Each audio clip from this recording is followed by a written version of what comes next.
akan cakap dengan visible dulu.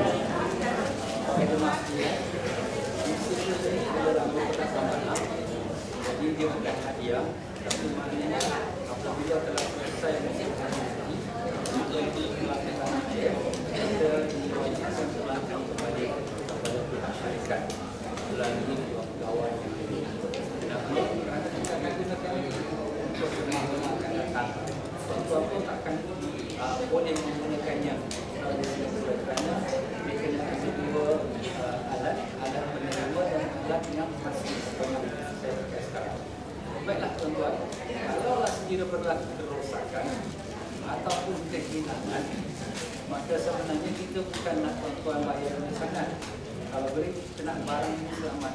Tapi kalau terpaksa lah supaya tuan-tuan menjaga, jangan sampai barang ini ambil ringan, kenalah kita kata denda, bukan denda apa, iaitu $40.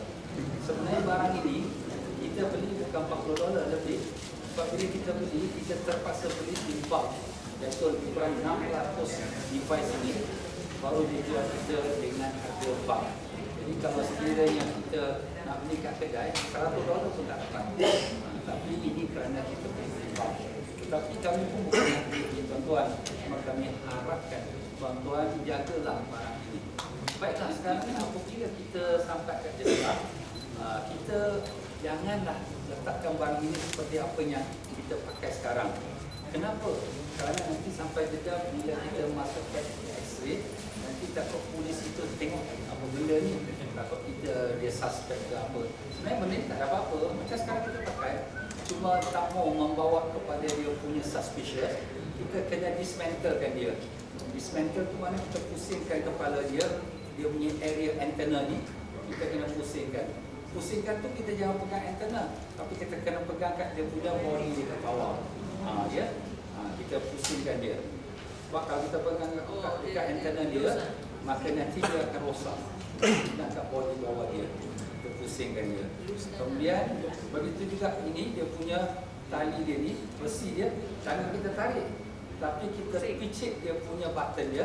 Dia ada button, kita picit button dia, dan kemudian baru kita tarik. Ya.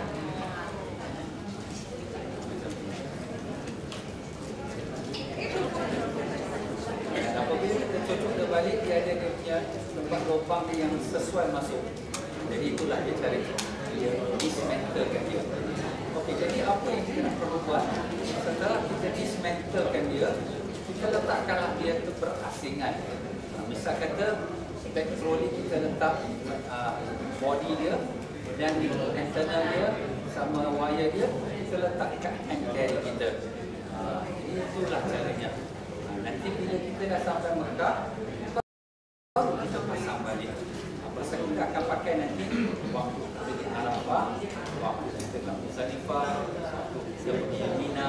Sebab di sana tu dia tak boleh pakai lock dia juga semua. Jadi kita hanya pakainya yang inilah. Kita nak sembahyang berjemaah. Jadi ini untuk semua boleh untuk sama-sama apa saya isyarat kita dapat dengar. Range dia dalam 300 meter keliling. Jadi jauh juga lah. Kalau tak ada bangunan yang menghalang, 300 keliling ni semua boleh dengar. Alhamdulillah. Jadi bateri ini sewaktu tuan-tuan nak belayar dari Singapura, bateri ini dicabutkan dulu. Ya. Nanti apabila sampai sana, tuan-tuan boleh pasang bateri. Tetapi kita hanya bagi tuan-tuan 2 set atau 3 set. Yang lebihnya tuan-tuan belilah extra 1-2 set lagi. Sebab kalau kita pakai tu banyak, dia cepat habislah. Kalau kita pakai sikit, jadi bila tempat saya pergi ziarah, saya bicarakan semua, kita pakai dia piece ni. Jadi kita punya suara tak mengganggu orang lain, tapi sama-sama kita saja dengar. Ya, nanti satu cara bagaimana kita menggunakannya lah. Baik tuan-tuan dan puan-puan, semua orang dah boleh dengar, maknanya dah boleh tahu cara kegunaannya. Jadi sekarang kita akan offkan dia sekarang, supaya kita akan pergi kepada pergi kepada taklimat kita seterusnya.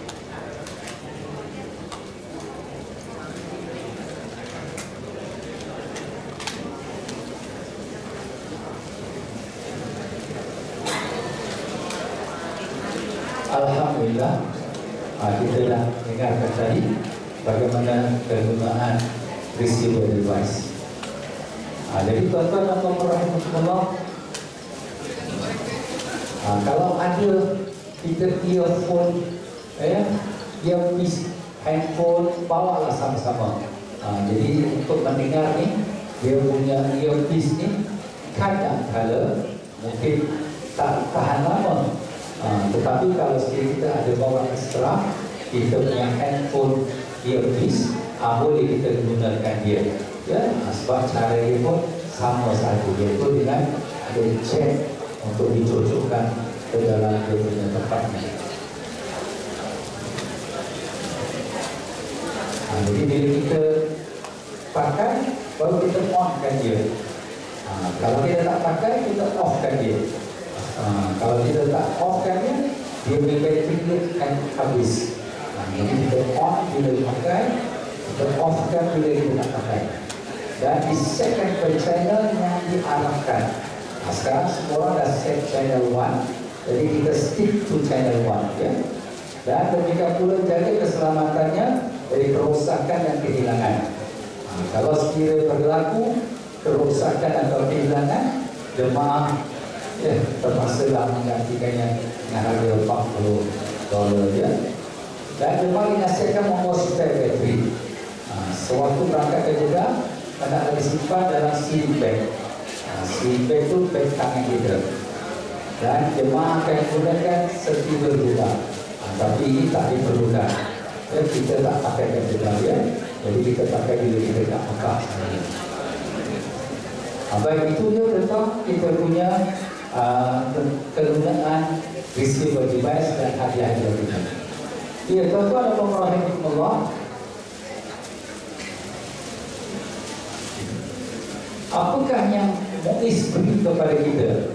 Ya, tuan-tuan dan puan-puan, daripada pihak Muiz, kita semua diberikan satu buku hijau yang dinamakan buku medik, dan kemudian satu bangle.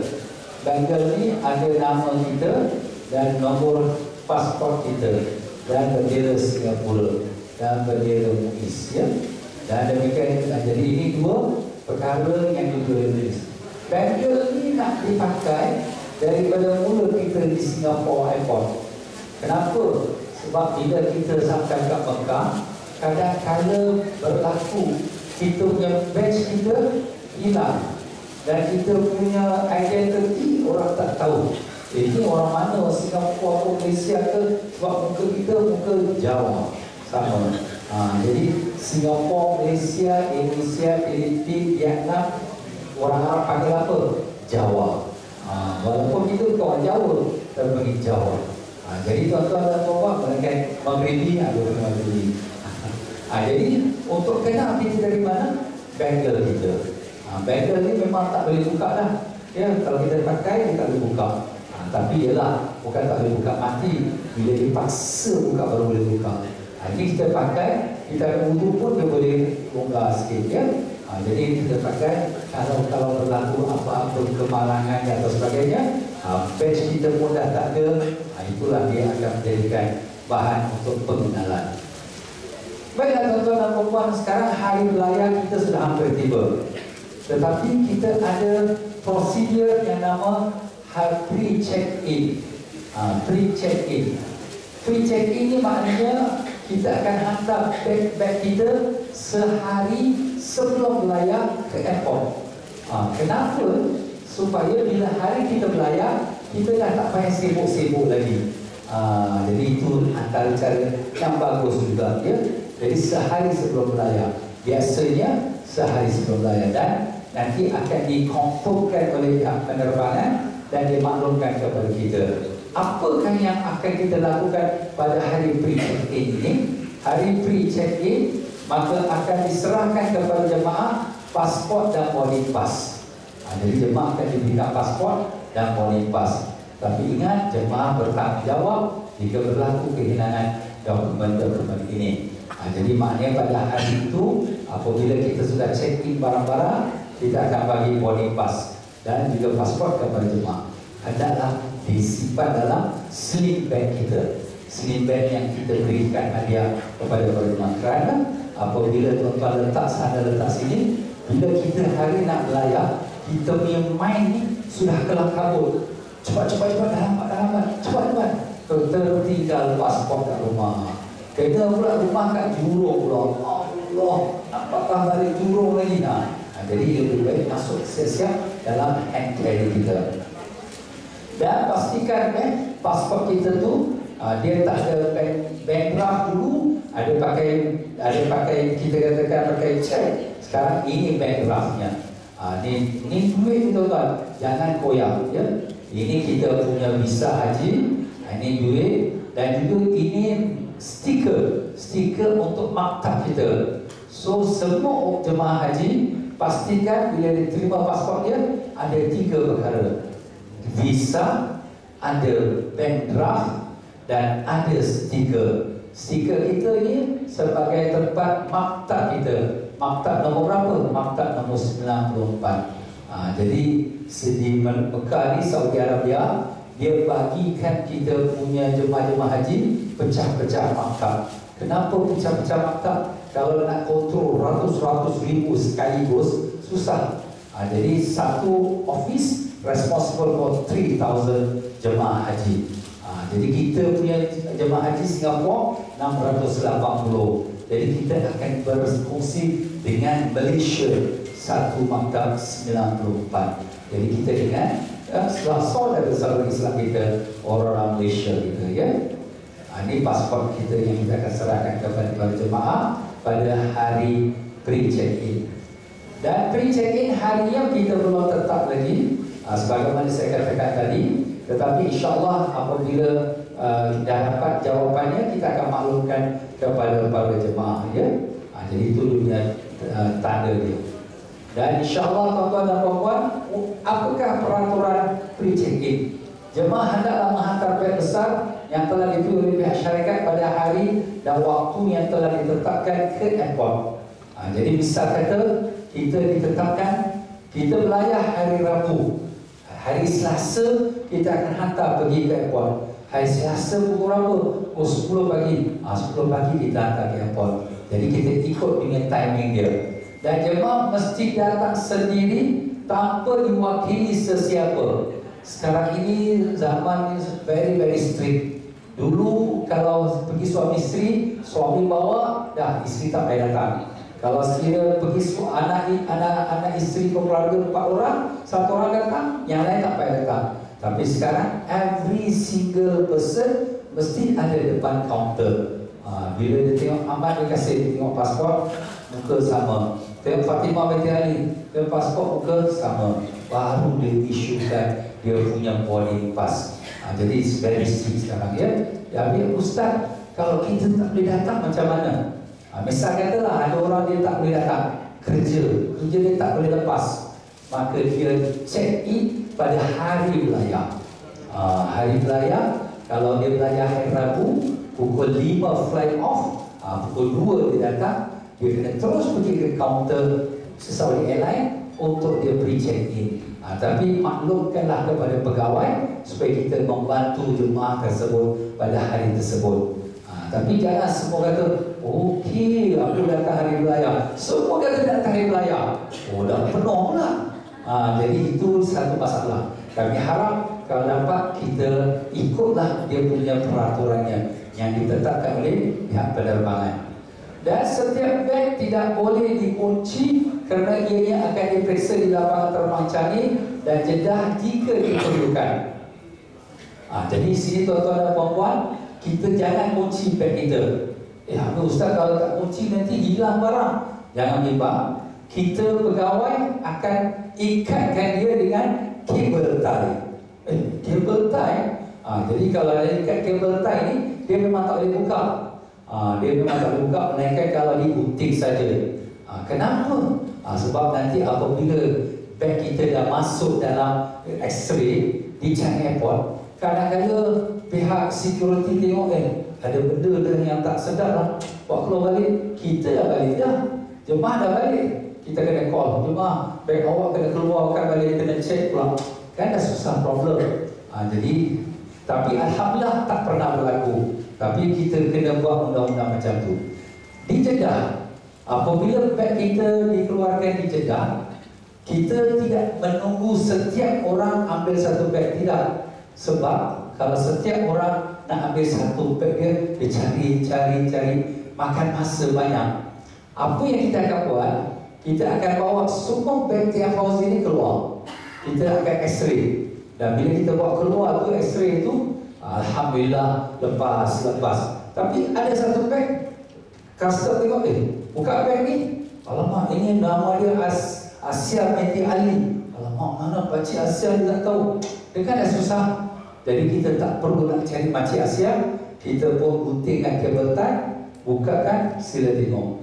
Jadi kami minta izin nak bukan ini pun dengan adanya pegawai kami di sana. Tapi alhamdulillah tidak pernah berlaku beg dibuka di Jeddah. Melainkan kalau tuan-tuan meletakkan barang-barang yang pelik-pelik bin ajaib. Janganlah letak benda pelik-pelik ajaib ya. Biasalah pakaian, shampoo, baju dan obat-obat itu biasa, tak ada apa-apa. Itu semua tak ada, dia tak suruh buka pun. Tapi kalau ada buku-buku banyak buku, itu dia suspicious. Tapi kalau 1-2 buku untuk doa, tak ada masalah, itu biasa. Untuk kegunaan diri sendiri, dia tak ada masalah.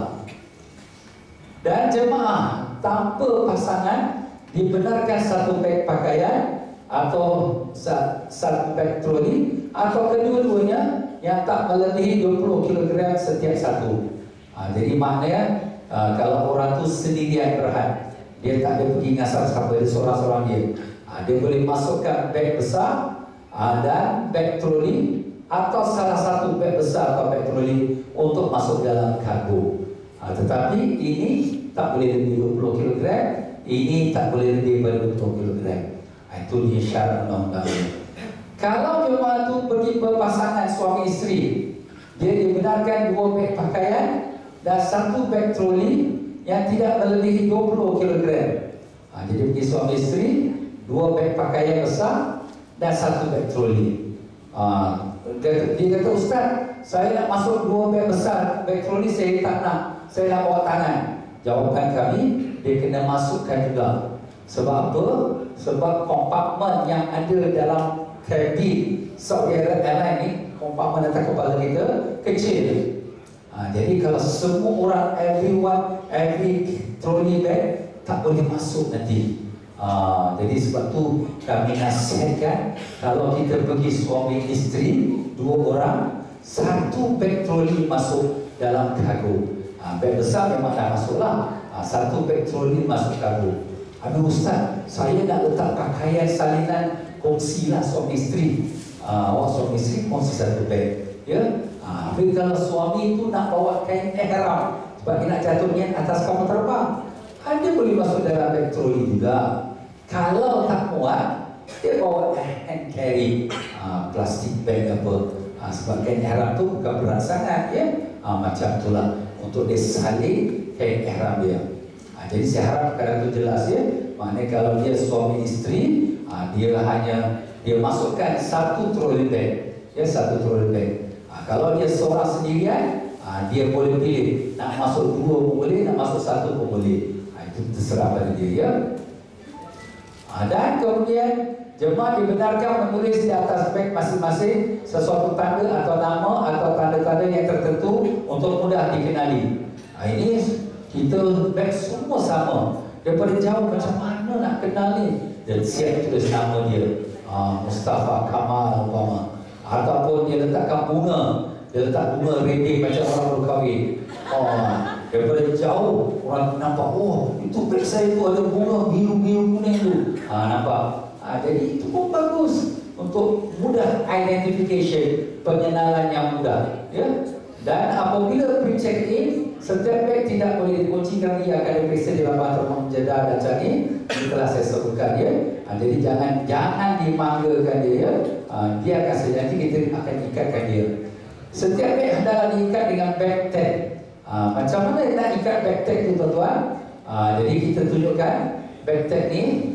Bag tag ni memang untuk nama-nama kita. Kita sudah tulis nomor di mana di shisha apa kata, kita tulis di shisha nombor 304 ke apa 204 ke.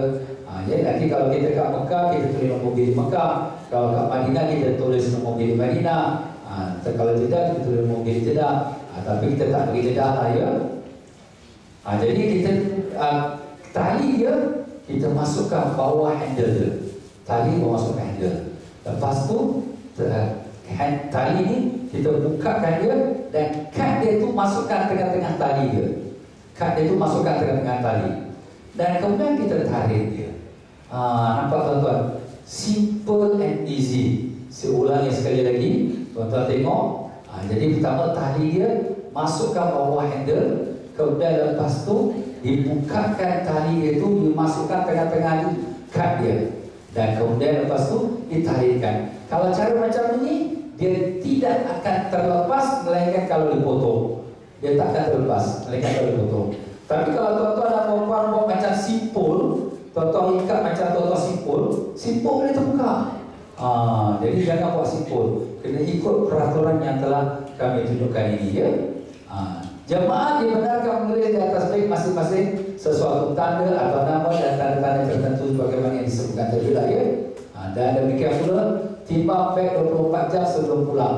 Ini nanti sebelum pulang kita akan beritahu pula pada hari kita nak berangkat pulang daripada Mekah atau dari Madinah nak balik Singapura. Itu nanti ini dalam buku kita dah ada, tapi kita tidak membicarakan sekarang ya. Hari keberangkatan. Tetapi kalau sekiranya tuan-tuan dan puan-puan rahimakumullah, hari keberangkatan kita ini, tadi kita dah sebutkan tentang kita punya pre-check-in. Tapi hari keberangkatan, apakah yang akan berlaku? Jadi hari keberangkatan semua jemaah adalah mempaparkan lanyard dan rencana pada hari keberangkatan dan seterusnya baik di Mekah atau Madinah. Dan kemudian yang boleh kita bawa hanyalah trolley bag kalau kita tak masukkan kargo lagi, dan juga sling bag kita ni. Ini 2 bag sajalah, maksimum 2 ataupun 1 bag saja kalau ini dah masuk kargo. Ini 1 bag saja kita bawa di badan kita. Dan haversack hendaklah simpan dalam beg besar. Jadi jangan bawa haversack di badan kita ya. Di waktu hari nak terbang dari Singapura, ini haversack masukkan dalam kita punya beg besar ya.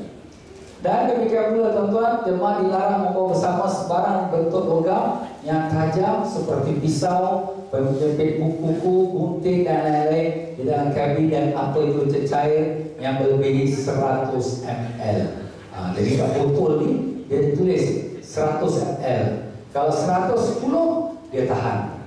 Jadi kalau kurang pada 100 tak apa, bag shampoo ke ataupun contact lensnya air ke ataupun berus obat gigi ke, semua not more than 100 ml. Tapi kalau ada kita simpan dalam beg besar kita ya.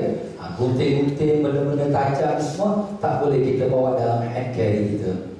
Dan sepasang pakaian salinan dalam beg trolley cabin yang telah saya sebutkan tadi. Dan demikian pula semua obat-obatan pengesahan doktor dan juga muarini kita masukkan dalam beg sling bag kita. Ini sling bag kita ya. Jadi sling bag kita apa yang kita perlukan, kita letak tengok obat-obat kita masuk dalam sini. Dan juga kita punya pasport dan juga muarini kita. Dan kalau ada buku doa, buku manasik, kita letak dalam untuk sambil-sambil dalam kapal terbang kita boleh membacanya.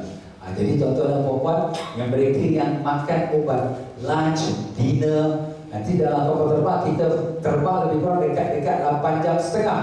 8 jam setengah nanti kita ada dinner ke atas kapal terbang. Oh, obat kat mana? Kat dalam beg besar. Alamak, lupa lah. Itu tuan-tuan. Jadi kita siapkan obat-obat tu yang nak makan dinner. Kita siapkan obat-obat tu yang nak makan 1 hari 1 malam. Sebab apa?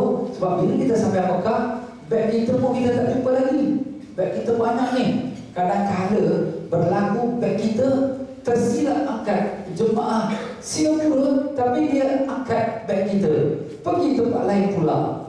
Alamak ustaz, saya punya obat dalam beg besar. Alah, kenapa letak dalam beg besar? Sebab tu nasihat saya, obat tu kalau boleh masuk dalam sling bag, masuk sling bag.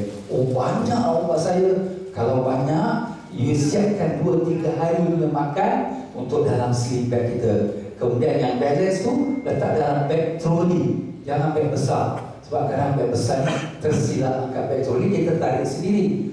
Itu tuan-tuan, it's very important. Kalau boleh kita minta supaya bag tuan-tuan, bag besar semuanya, bag troli semuanya pakai bag yang TM Fauzi Travel punya. Oh Ustaz, saya ada bag lagi cantik, lagi mahal. Tak apalah, itu simpan nanti nak pergi London, pakailah. Tapi ini untuk kita pergi haji, pakai. Kenapa? Sebab bila dekat airport Jeddah, kita nak collect bag, kita tengok, oh ni warna hijau, TM Fauzi tu, senang kita collect. Sekali ada tertinggal satu bag, ni warna lain lah, ni bukan kita punya. Sekali kena jemaah kita pula, alamak, saya tak tahu, saya ingatkan ke orang lain punya. Jadi it's very important. Kalau boleh kita pakai satu jenis bag yang dihadiahkan oleh pihak syarikat, ya. Anda jemaah mesti berada di airport atau tempat ditentukan mengikut jadual yang ditetapkan. Jadi kita minta pesanlah pada keluarga-keluarga kita, tak payahlah hantar, kita nak layani, tak payahlah bawa satu lori nak hantar, ya. Cukuplah kita datang rumah sudah, ya. Jangan banyak-banyak sangat. Jemaah mesti laporkan kepada pegawai setiba di airport, ya. Jumpa pegawai, sebab kita nak tahu jemaah dah sampai ke belum. Jadi kita nak jumpa jemaah itu sendiri. Dan jika berlaku check-in off airport, jemaah akan terus masuk ke Dewan Perpisahan setibanya di airport. Apa makna off airport? Makna kita check-in, umpama kata di Masjid Mujahidin, umpamanya kita kumpul ke sini, bila kita naik bas ini akan terus bawa sampai Dewan Perpisahan. Aduh Ustaz, tak jumpa ke keluarga lagi kat sana? Tak jumpa dah. Jadi tak jumpa kat mana? Jumpa kat sini. Zaman dulu 5, 6 tahun, 7 tahun, 8 tahun dulu banyak berlaku off airport. Kenapa? Pasal jemaah Singapura 3,000, 4,000 orang. Sekarang jemaah Singapura celah gigi je. Alah, tak banyak. Sekarang tak ada lagi lah. Cuma ni nak maklumkan saja. Kalau berlaku, kita naik daripada mana kita ditetapkan, kita naik bas tu akan terus bawa masuk ke dalam Dewan Perpisahan. Baiklah tuan-tuan, jadual keberangkatan kita. Bilakah kita akan terbang, Ustaz? Jadi tuan-tuan dan puan-puan, kita ada 2 tarikh penerbangan. Tarikh yang pertama ialah 14 hari bulan.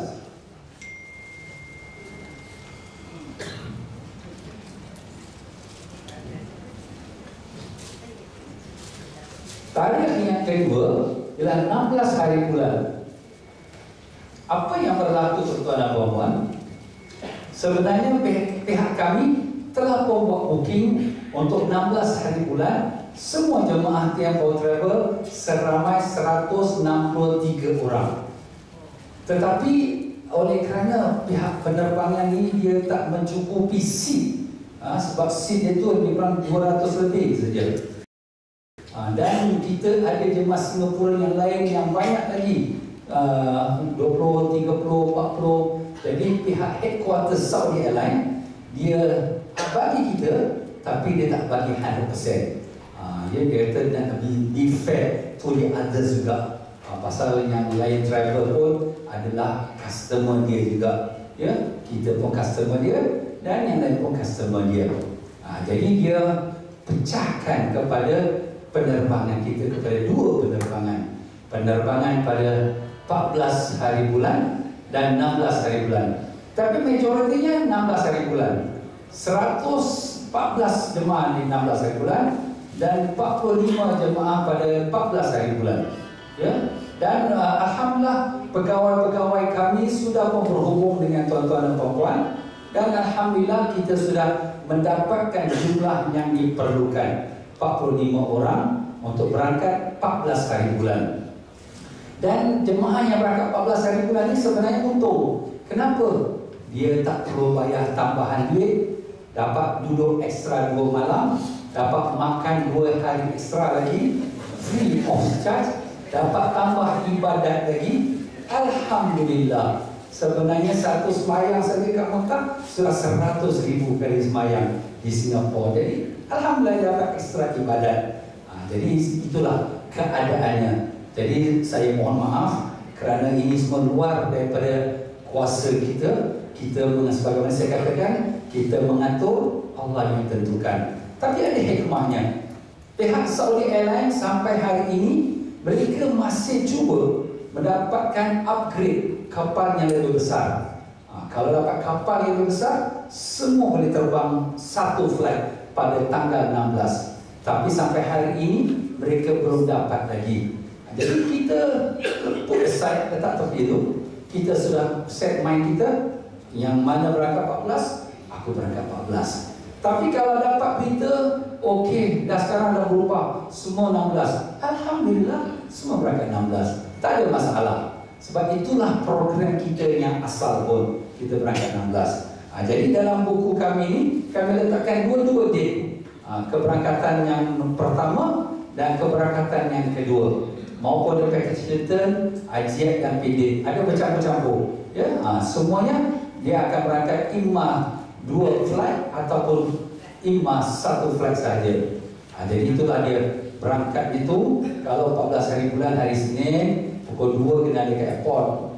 Kemudian kita akan terbang pukul 5. Kemudian tiba Jeddah pukul 8.45 malam.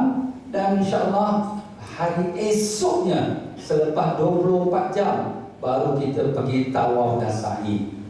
Tawaf sa'i selepas 24 jam. Pasal bila kita kat Jeddah ni kadang-kadang makan masa lama tuan-tuan. Jadi bila sampai ke Mekah kita dah orang kata dah penat dah. Jadi kita bagi jemaah rehat sampailah tenaga kembali untuk kita pergi tawaf dan sa'i. Keberangkatan pulang. Jadi semua dah tertulis dalam buku kita. Untuk keberangkatan package pendek, maka dia akan pulang pada tanggal 29. Dia akan berlepas keluar.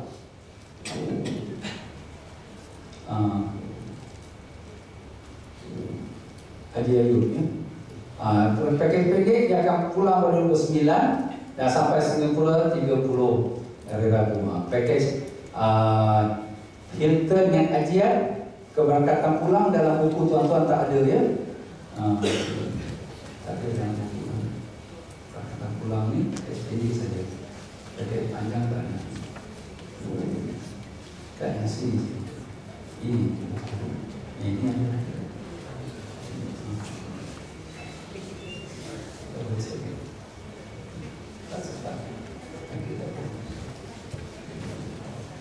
Okey, tak apa. Tuan-tuan dan puan-puan boleh buat catatan untuk yang berangkat pada package Hilton dan Ajiat. Kita akan keluar pada Madinah tanggal 13 dan kita akan sampai Singapura 14 Oktober. Itu jadual yang kita telah letakkan lebih awal dan tuan-tuan pun boleh lihat dalam jadual perjalanan yang ada di muka surat yang di belakang ya. Jadual perjalanan tu di muka surat belakang, iaitu muka surat 42. Muka surat 41 ya. Atas. Muka surat 41 atas ada sebutkan jadual day by day ni jadual. Hari setiap hari ni jadual. Itu kita dah sebutkan ya. Baik, tak apa jika berlaku ya. Baik, itulah dia hari keberangkatan. Sekarang kita akan berangkat. Dan apakah yang perlu kita lakukan? Solat sunat ihram dalam pesawat. Jadi sunat ihram ni sunat ya. Jadi apabila tuan-tuan dan puan-puan nak salin ihram ni, ini kita nampak jemaah ni dia salin ihram dalam kapal terbang, kemudian dia sembahyang sunat ihram dalam kapal terbang ya. Jadi sembahyang sunat tu dia sembahyang cara duduk, kemudian rokok dia terbungkus sikit dan apabila dia sujud tu lebih rendah daripada rokoknya dan kemudian dia buat 2 rakaat saja. Jadi sini tuan-tuan dan puan-puan rahimakumullah, mereka yang nak solat sunat ihram dalam pesawat, kalau nak wudu dia boleh pakai botol spray yang telah saya berikan tadi. Cuma botol spray ni tuan-tuan jangan diisi air sebelum masuk di departure lounge.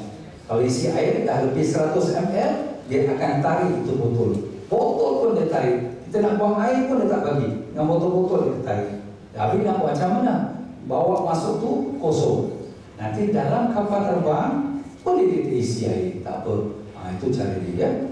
Baiklah. Jadi semua kita akan jatuhkan niat dalam kapal terbang. Baik yang nak buat haji ifrad, haji tamattu, kita akan jatuhkan niat dalam kapal terbang. Habis macam mana Ustaz kita nak pakai ihram? Dalam kursus saya dah beritahu, kalau untuk orang perempuan no problem, dia pakai tutup aurat, itulah pakai ihram dia. Tapi orang lelaki, dia bagus ni dia pakai kain ihram dulu sebelum naik kapal terbang. Dia pakai kain ihram tu, dia nak pakai dari rumah pun boleh, atau dia bawa dalam hand carry dia pakai dalam airport. Dah lepas salam-salam semua saudara mara semua kan. Kemudian dia dah masuk dalam, dah cop pasport, pergi ke tempat dia punya gate dia tu. Kemudian di situ dia boleh pergi ke toilet, dia boleh pakai yang bawah punya. Yang atas mungkin dia pakai baju kurung atau pakai jubah atau kemeja.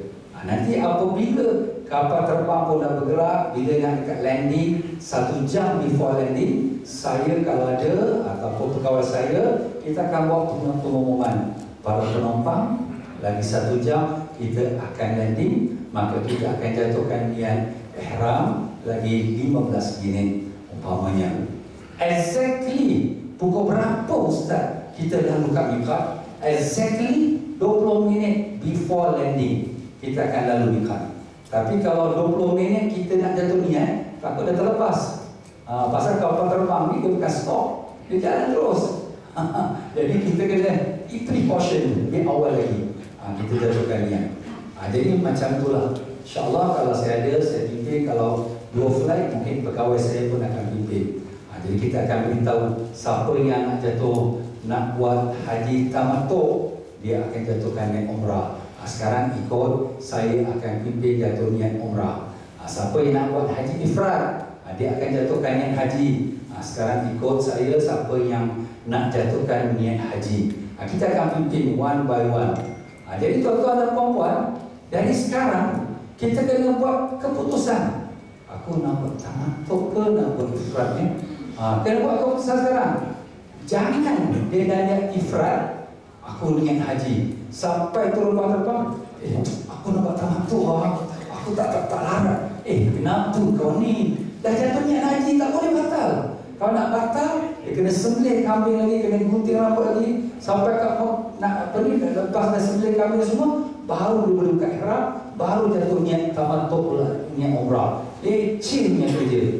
Jadi tuan-tuan dan puan-puan, Ustaz saya tak tahu mana satu nak buat sembahyang istikharah. Ya Allah, manakah lebih aku buat haji ifrad ke haji tamattu? Minta Allah petunjuk. Kalau orang yang sihat, dia tak ada masalah problem tubuh badan dia, rambut pun tak ada masalah gugur, dia pun boleh buat haji ifrad. Ustaz dah cakap 8 hari dalam ihram, insyaAllah saya tak ada masalah. Ni haji pertama saya nak buat the best one. Sebab dalam mazhab Syafi'i yang paling afdal haji ifrad, dia buat haji ifrad. Kalau ada orang masalah, rambut selalu gugur, badan selalu gatal-gatal, dia kemudian lepas tu dia pun tak sihat, tak kuat, udahlah saya ambil haji tamattu, udahlah. Dia sebab saya pun banyak masalah, dia buat haji tamattu. Lebih-lebih kita cuma sembelih 1 ekor kambing, itu pun kita sedekah orang fakir miskin Mekah makan, kita pun dapat pahala. Itu cari tuan-tuan. Jadi bila sudah buat announcement tu dalam kapal terbang, kita pun tukarlah pakaian yang lelaki, buka baju dia dan pakailah kain ihram. Kemudian sembahyang sunat 2 rakaat. Kalau dia tak nak sembahyang sunat 2 rakaat pun tak apa. Tapi kalau dia nak sembahyang sunat 2 rakaat, dia ambillah wuduk menggunakan botol spray. Dilarang sama sekali berwuduk dalam tandas, kerana ini boleh membahayakan keselamatan pesawat dan jemaah lain. Sebab apa, bila kita ambil wuduk dalam tandas, air melimpah. Bila air melimpah tuan-tuan, masuk bawah dalam enjin. Masuk bawah enjin, na'udzubillah min zalik. Saya masih ingat lagi pada awal tahun 80-an, waktu tu saya masih belajar lagi kat Madinah. Satu kapal terbang Nigeria jatuh terhempas. Kenapa? Bawa jemaah haji ambil wuduk dalam tandas. Nampak tuan-tuan. Jadi kita, alhamdulillah, kita orang Singapura, kita orang yang dapat memikir yang lebih baik. Oh, Ustaz dah cakap jangan nak ambil wuduk dalam tandas.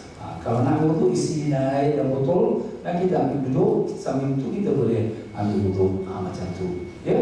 Dan demikian pula botol spray hendaklah dikosongkan ketika masuk dalam waiting room. Ini yang dah saya sebutkan tadi. Baiklah, hari itu hari keberangkatan. Ya, jadi apabila kita sampai di Mekah, sampai Jeddah, ketibaan kita, apa yang perlu kita lakukan?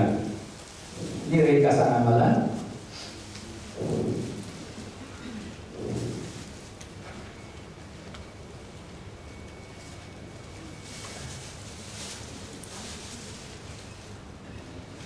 Baik, sekarang kita tiba di Jeddah.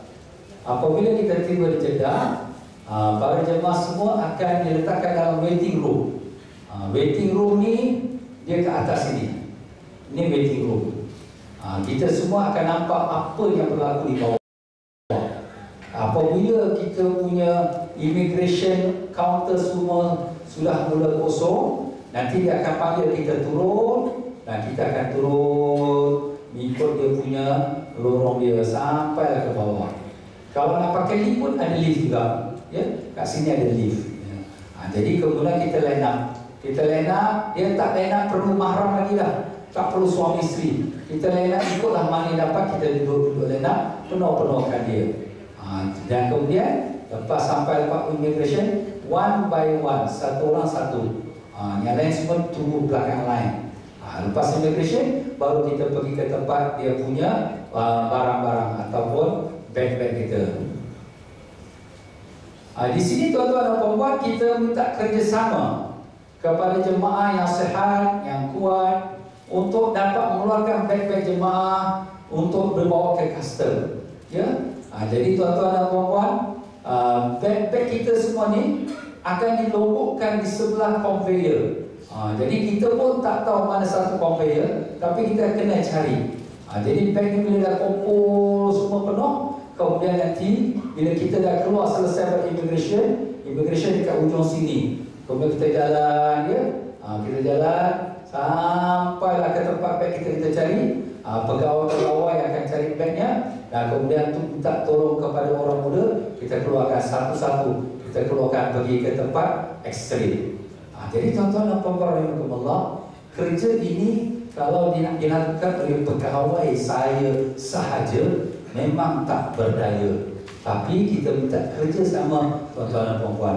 Kalau satu jemaah satu beg, kalau kita 163 jemaah 163 beg, itu tak masuk beg troli lagi. Kalau beg troli itu, kalau 2 orang hanya masuk satu, mana lagi 70 beg lagi. Maaf, 80 beg lagi masuk. Jadi sudah lebih 200 beg. Jadi kalau pegawai saya mungkin 2, 3, 4 orang saja. Jadi dengan itu kita minta kerjasama. Mungkin ada orang-orang yang sihat, ya, orang muda, lelaki atau perempuan, ya, yang tak ada problem masalah kesihatan, dia pun tak ada masalah nak bawa mak ke bapa dia pergi sedia yang berhad, ya, atau pergi suami isteri. Saya mintalah kerjasama, give your names kepada pegawai masing-masing. InsyaAllah saya nak bantulah di custom di Jeddah. Jadi tuan-tuan dan puan-puan, ini pun kira pekerjaan amal jariah juga. Tuan-tuan membantu pada tetamu-tetamu, kawan-kawan kita yang lain, tetamu Allah, kita pun dapat pahala ekstra lagi. Jadi ini tuan-tuan dan puan-puan, ya, insyaAllah saya haraplah kerjasama ni. Jadi untuk kita bila nak berline up untuk immigration ni, maka kepada pegawai, pada jemaah-jemaah yang sudah beri nama kepada pegawai, kita akan letakkan dia front line. Kita akan letakkan dia front line, barisan di hadapan. Kenapa? Sebab apabila mereka kalau kat belakang, mereka nak pergi angkat beg lagi. Jadi dengan itu akan makin jadi lambat pula. Jadi dengan itu kita akan minta mereka duduk di depan. Jadi kepada para pegawai dan pembantu pegawai, bila mereka sampai ke immigration, mereka akan cut the queue untuk sampai ke depan. Dan tuan-tuan dan puan-puan pun janganlah marah. Kau belakang mau datang sini? Tak apa, sebab dia ada tugas dia lagi, ya, untuk nak bantu keluarkan beg. Jadi itulah dia tuan-tuan dan puan-puan, sesampai kita di Jeddah Airport, di mana kita akan bergotong royong untuk angkat keluarkan beg-beg untuk keluarkan daripada kawasan custom. Kemudian nanti lepas tu kita akan terus di sini dah tak ada lagi. Di sini dah tak ada lagi. Jangan ke mana-mana melainkan ke tandas, rehat sambil menantikan bas. Jadi jemaah apabila dia sampai kat Jeddah, dia akan dikumpulkan di satu kawasan. Siapa yang nak tahu kawasan tu? Ada wakil Muiz, ada wakil Amtas, dan juga ada wakil TM Fauzi. Ya, kita akan pimpin jemaah untuk pergi ke tempat rehat. Biasanya beg-beg kita ini yang besar-besar ni semua akan dinaikkan atas troli. Troli besar dia mungkin boleh bawa sampai 50 beg. Diuruskan oleh porter Jeddah yang berbaju hijau, dan kita tak perlu bayar duit 1 sen dengan dia pun tak perlu. Memang dah digajikan. Jadi dia akan bawa troli ni, dia akan tarik mungkin 2-3 troli, dia akan tarik dengan mesin dia. Kita ikut di belakang dia sampailah ke tempat rehat. Jemaah pun duduklah rehat. Apabila jemaah dah duduk rehat, kita akan siapkan makan minum, iaitu seperti satu sandwich, satu air panas atau air sejuk ya. Jadi itulah kita akan siapkan sebagai perkhidmatan daripada pihak kami. Dan jemaah apabila dah siap semua rehat, jemaah pastikan beg-beg itu semua ada. Ini pekerja dia warna hijau, dia akan angkat beg ni, dia akan letakkan semua berdiri kawasan yang satu kawasan. Kemudian lepas tu tuan-tuan cek beg yang ada ke tak ada, ya, supaya pastikan begnya tidak hilang. Dan jemaah akan diberikan nasi bungkus dan sebotol air mineral untuk alas perut ataupun sebagai makanan malam kalau belum dimakan.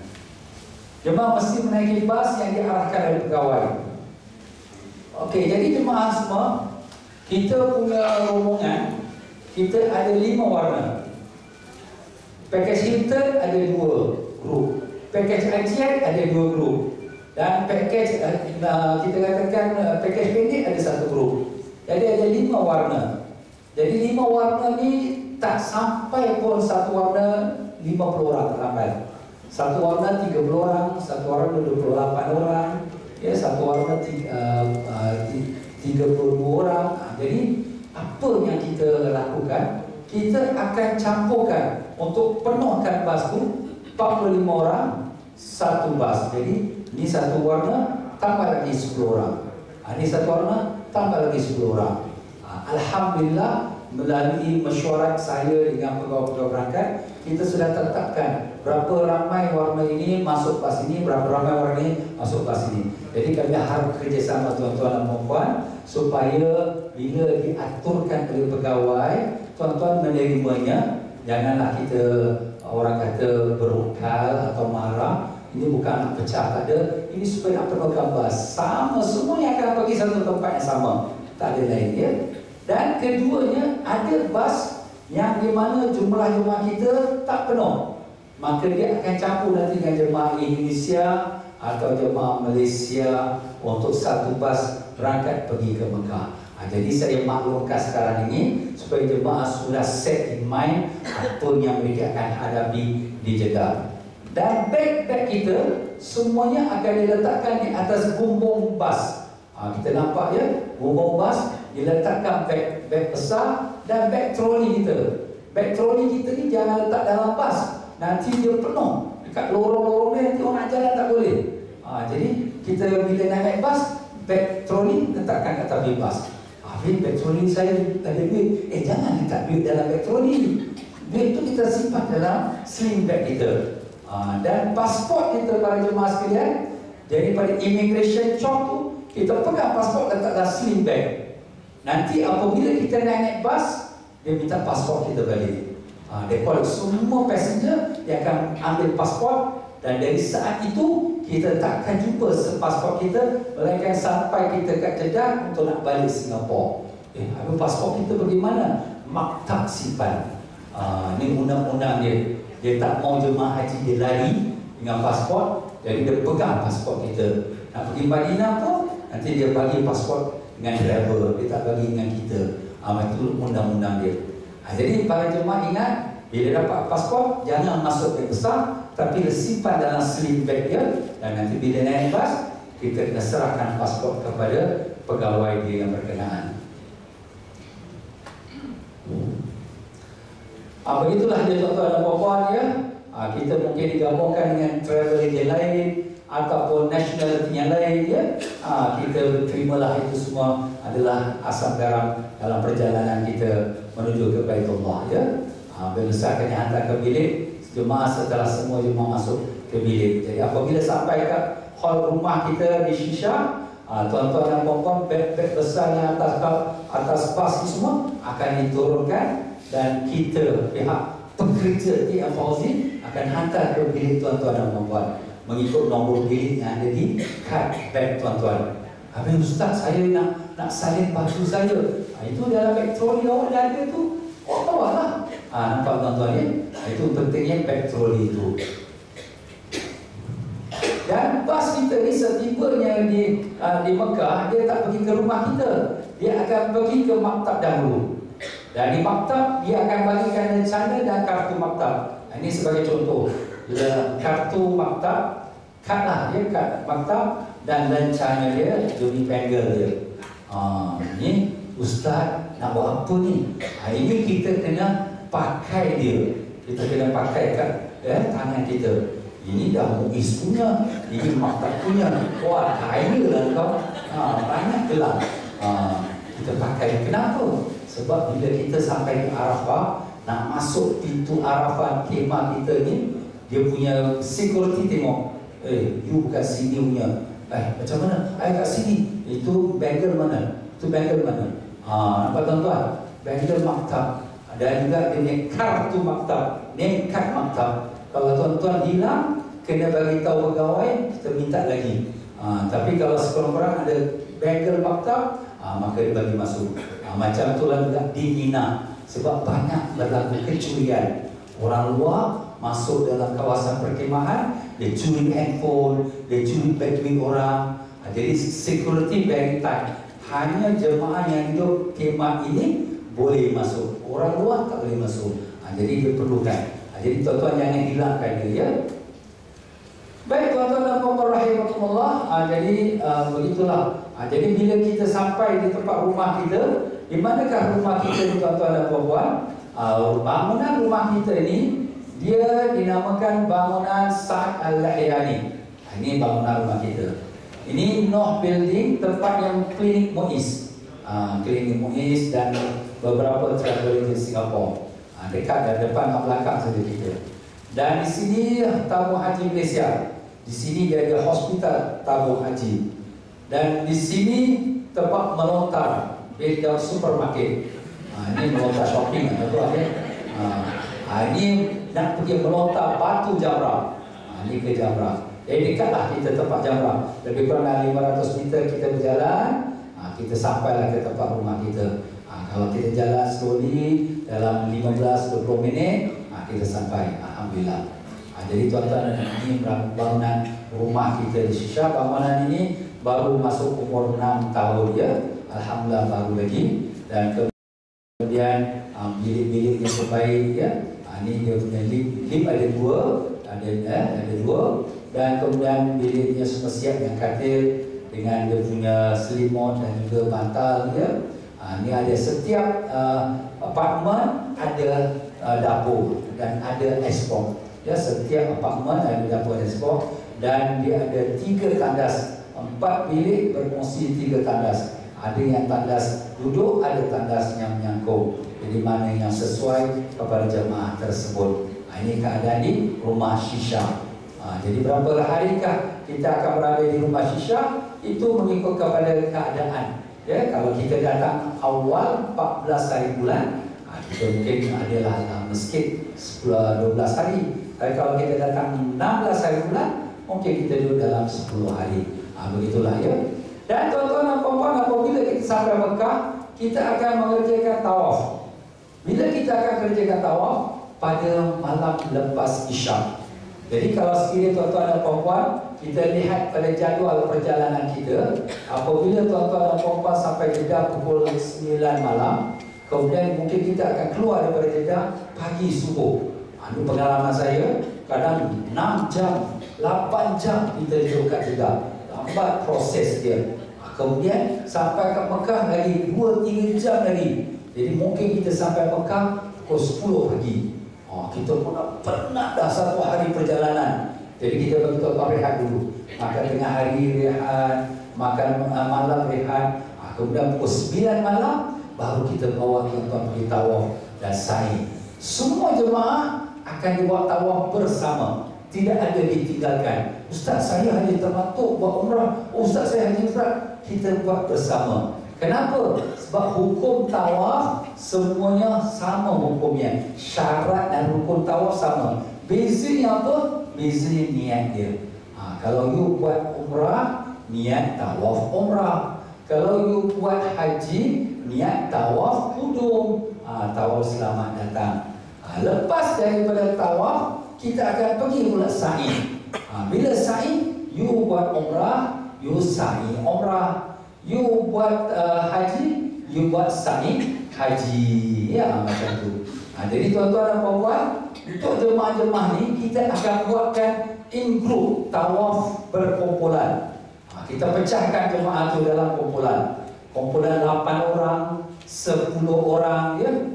Jadi pegawai-pegawai, setiap satu pegawai dia pimpin satu kumpulan. Dan kita juga ada juga daripada ustaz-ustaz di Mekah untuk membantu kita untuk mengerjakan tawaf berkumpulan.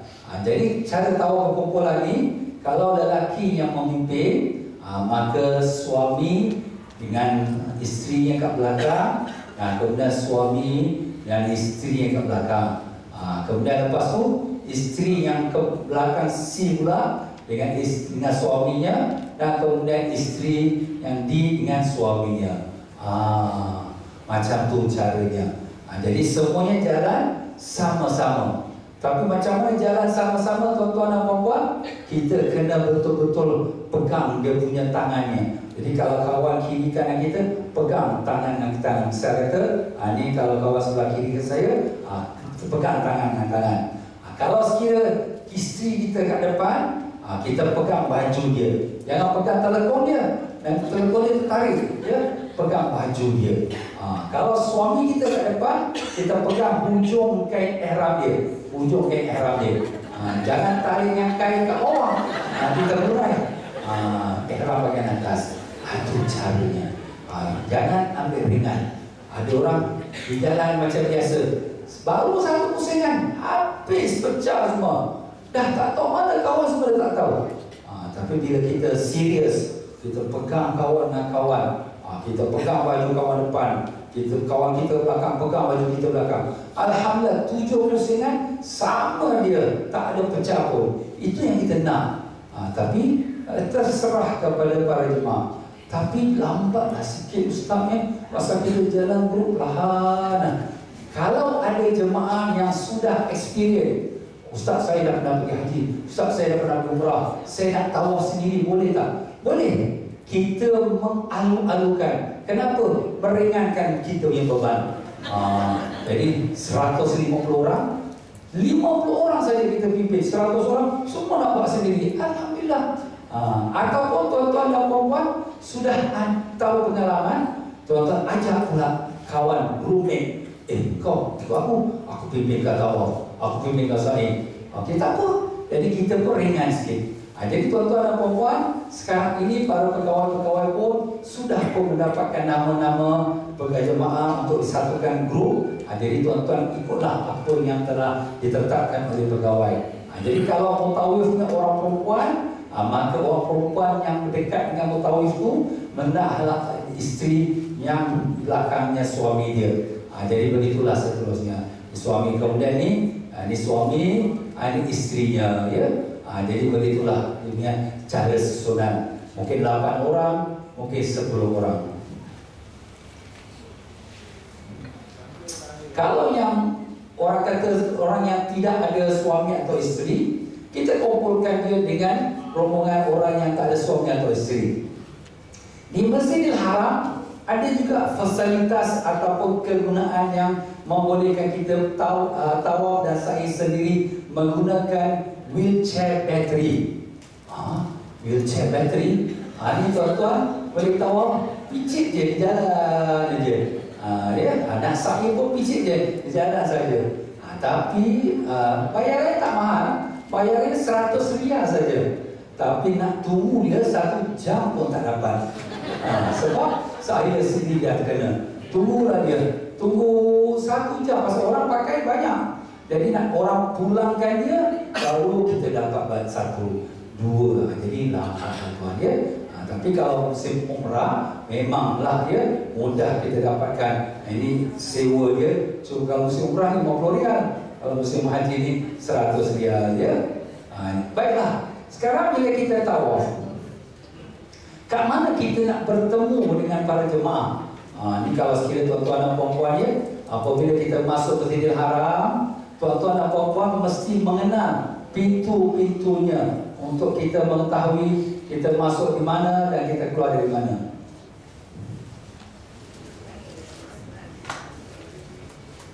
Jadi kalau sekiranya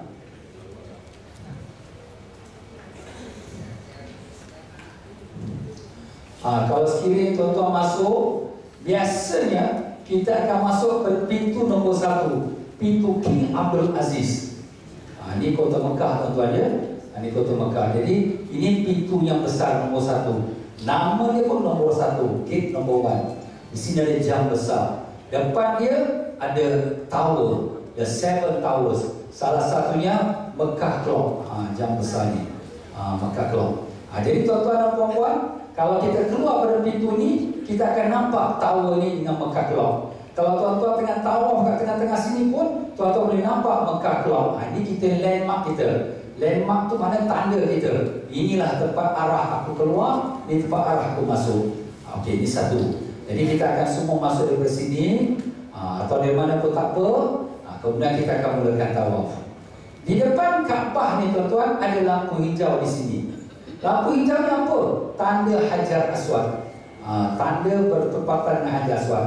So before lampu hijau ni kita kena niat, aku tawaf qudum, aku tawaf umrah. Macam mana kita dah belajar bab tawaf. Kemudian kita pusing 7 pusingan. Mudah-mudahan kita tidak berpecah. Tapi kalau kita berpecah, apa pun jadi, kita akan habis tawaf di lampu hijau. Dan kemudian kita sembahyang sunat tawaf di mana-mana kita dapat, kita sembahyang sunat tawaf kat mana-mana 2 rakaat. Lepas itu kita akan pergi ke tempat sa'i. Sini satu the only way untuk pergi tempat sa'i. Dia akan tulis sa'i dalam bahasa Arab, bahasa Melayu, bahasa India, bahasa Turki ya. Dia akan tulis sa'i. Kemudian bila kita dah masuk kawasan sini, dia akan tulis Safa. Sini Safa, sini Marwah. Jadi kita nak pergi mana tuan-tuan? Safa ke Marwah? Kita pergi Safa. Kita Safa. Kita pergi Safa. Kalau tuan-tuan dan puan-puan tak berpecah sama dengan grupnya, alhamdulillah. Jadi ustaz akan bawa, ustaz yang memimpin tu akan bawa terus dia ke Safa. Tapi andai kata tuan-tuan berpecah, jangan bimbang. Ikut signage, ikut dia punya tanda papan tanda. Ini aku dah berpecah ni. Oh ni tempat sa'i. Ini pergi Safa. Pergi Safa. Safa tu tuan-tuan sa'i lah. Safa Marwah, Safa Marwah sampai 7 pusingan, penghabisannya di Marwah. Tapi tuan-tuan ingat ya, kalau boleh kita sa'i di tingkat yang 2. Macam mana tingkat 2? Sekarang tempat sa'i ada 4. Pertama basement. Jadi bila tuan-tuan daripada tempat depan Kaabah tu, tuan-tuan bila turun tu, itu basement. Basement. Kemudian lepas tu tuan-tuan pergi naik ke sebelah kanan, pergi Safa. Itu dah kira first floor, ground floor. Kemudian situ ada escalator pula. Escalator naik ke tingkat 2. Itu naik tingkat 2. Kenapa saya kata naik tingkat 2? Sebab tingkat 2 dibandingkan tingkat bawah ground floor overcrowded. Overcrowded. Kalau tuan-tuan jalan pun penat, lemas pasal orang banyak sangat. Kalau tingkat 2 tu agak lapang sikit, kurang-kurang naik tingkat 2. Jadi tuan-tuan dan puan-puan, tingkat 2 ni ada dia punya tujuan. Tujuan dia apa? Lepas dah habis kita sa'i di tingkat 2 ni, penghabisan ke Marwah, kita keluar daripada tingkat 2 straight. Keluar pada tingkat 2 straight ni, pintu Marwah kat sini. Kalau menghadap kiblat, dan ni kiblat. Kalau menghadap kiblat, ke sebelah kiri kita. Maka keluar situ straight, kita punya orang kita, iaitu pegawai saya dengan baju dia TM Fauzi, dia akan tunggu dengan bendera TM Fauzi punya flag. Jadi itu tanda kita. Selipar-selipar semua kita akan kumpulkan. Jadi semua selipar kita akan masuk ke dalam bag kita, bag plastik bag. Jadi tuan-tuan dan puan-puan bila keluar, tuan-tuan kena ambil selipar. Jangan balik kaki ayam. Kenapa? Sebab kita punya pegawai sudah diamanahkan, selagi ada selipar kat situ, selagi itu kau tak boleh balik. Jadi kalau jemaah balik, pegawai tengok ada selipar, jangan duduk sampai hari kiamat. Kesian dia tuan. Jadi kita kena cari dah mana, pegawai ustaz, okey, minta selipar saya. Macam tu. Kita akan jalan sama-sama untuk bas. Bas dia tak berhenti depan masjid. Berhenti kat mana? Bas dia akan berhenti di satu position yang di mana kita terpaksa jalan lebih kurang dalam half kilometer atau 3/4 kilometer untuk sampai Masjidil Haram. Kenapa? Sebab bila dekat musim haji, semua jalan raya ditutup untuk trafik, tak boleh pasal banyak jemaah haji. Jadi bas tak boleh masuk kawasan dekat dengan masjid. Jadi ini memang tiap-tiap tahun kita menghadapinya. Jadi tuan-tuan perlulah sihat walafiat. Mungkin ada tuan-tuan, saya tak boleh jalan jauh, saya nak pakai wheelchair. Bagi tahu pada pegawai, kita uruskan bantuan untuk wheelchair dengan sekarang juga, ya. Jadi kalau wheelchair ni nampaknya orang sedang tawaf. Ini lampu hijau yang saya sebutkan tadi, tandanya Hajar Aswad, ya. Ini Hajar Aswad, lampu hijau, ya. Jadi ini Pak Sa'i. Sa'i pun tempat ni dah besar, ya. Ini masa musim umrah tuan-tuan, ya. Taklah musim haji. Musim haji lebih susah lagi. Jadi kalau sekiranya kita dah lepas habis sa'i kita, kat mana kita nak keluar? Kita keluar daripada Bukit Marwah sini. Di antara Bukit Marwah ni terus saja straight ada kawasan tempatnya toilet. Ini toilet tuan-tuan, ya. Ini toilet. Jadi di atas toilet inilah kita punya pegawai yang menantikan dengan selipar-selipar kita.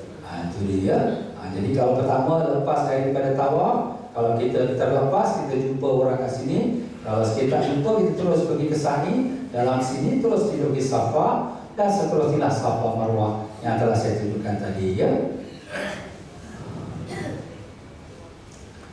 Ini jadi mana pun kita berada dalam Masjidil Haram, kita akan nampak tower clock. Sebab tower clock ni tinggi, daripada Jeddah pun boleh nampak lagi, ya. Itu dia tuan-tuan, ya. Baiklah, saya rasa itu saja untuk kita punya hari tiba. Jadi insyaAllah selebihnya perjalanan kita akan kita bincangkan sewaktu kita berada di tanah suci nanti, ya. Jadi ini sebagai introduksi apa yang kita akan lalui daripada hari ini sampai kita sampai Jeddah, sampai Mekah dan seterusnya. Dan insyaAllah di tanah suci di Shisha kita akan ada qiyamul lail, solat malam, tahajud. Tiap-tiap malam pukul 2:30 kita bangun, ya. Dan kemudian tuan-tuan dan puan-puan, kalau waktu rehat tu, rehat dah betul-betul. Saya kata dalam jadual ni dah ditulis pukul 10 malam rehat. Jangan tuan-tuan buat, aku kat Singapura pukul 12 baru tidur. Tak boleh. Pasal apa? Pasal nanti tuan-tuan nak bangun pukul 2 pula. 2 jam tuan-tuan tidur, tuan-tuan sembahyang tahajud, layang kepada. Tak boleh. So when time rest betul-betul. Jangan tuan-tuan buang masa dengan berbual. Baiklah tuan-tuan dan puan-puan, saya rasa itu untuk kita pada hari ini. Saya mohon maaf kalau ada penyampaian saya kesilapan, kekurangan. Dan insyaAllah tuan-tuan dan puan-puan, kita tutup majlis kita. Sama-sama kita berdoa kepada Allah Ta'ala.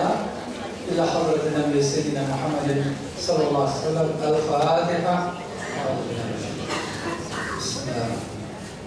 Alhamdulillah. Ar-Rahman Ar-Rahim. Maliki yaumiddin.